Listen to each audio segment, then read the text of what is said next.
Hi everyone, it's Emily Francis here with Oh My Malta, and we're back at Vincent's Eco Estate. This time to talk with Paolo De Bono. Thank goodness you're back for us. We did lettuce last time. Today we're talking melons. So watermelons and cantaloupe are here. Are there any other melons you grow here? No, that's about it at the moment, yeah. Cantaloupe and watermelons. But the cantaloupe, there are a couple of different varieties. There's a green variety and an orange variety that we have, and also a yellow one, which sometimes we grow. So for melons, when do they get planted and when are they ripe? They're usually planted about 3 months ago. We planted them about 3 months ago, and they're just finishing now. These are the last ripe ones we have. The rest have been already harvested and sold. Okay. They're pretty fast, you know. I mean, the heat accelerates the growth. You know, it's been very hot, so with some water, they actually grow very, very quick. All right, so I want to talk a couple things about melons because I'm an American who doesn't usually get to see them in the garden. So I was always told that you wanted to look for a melon with something like this, with a little yellowing and maybe a little flat surface, because that tells that it's really grown in the garden and field. Okay, so that's one of the things we look for. What's the other test if we're in the store or at one of the beautiful farm trucks or wherever, and we want to know that it's ripe? What do we do? The first indication that the stem is dry. In this case it isn't, because we just harvested that. But usually when that's dry and the hollow drum sound is what you want.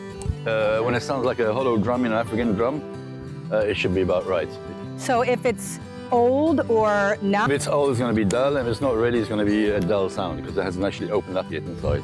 Okay. Right? Now here's my next question, seeds. When it comes to watermelons, we find seedless watermelons and watermelons with a lot of seeds. What do you recommend? Do we ever want to go for the seedless or stick with? Well, the seedless are a hybrid variety. So we don't grow hybrid varieties because we're an organic farm. So we use the old-fashioned seeds, which have seeds. The modern has seeds. I think the hybrids aren't as good as the one with seeds in there, right? Because they've been produced to not have seeds rather than concentration on the flavor.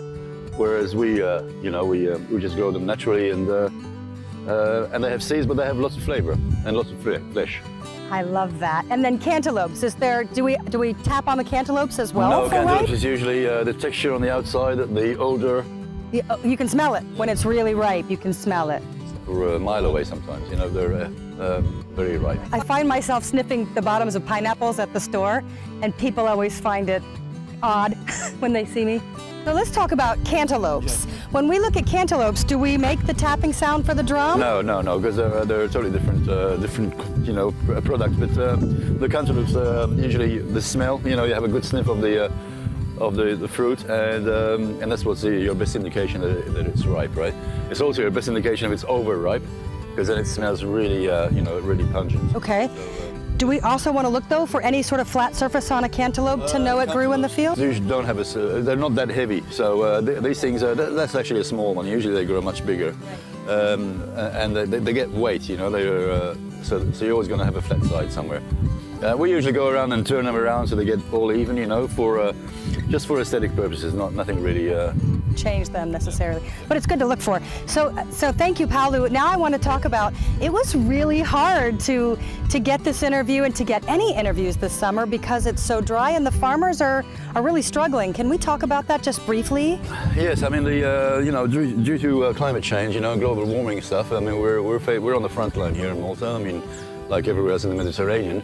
But Malta is particularly affected because our groundwater, our resources are depleted completely. They're becoming saline, and there's not enough recycled water to go around for all the farmers.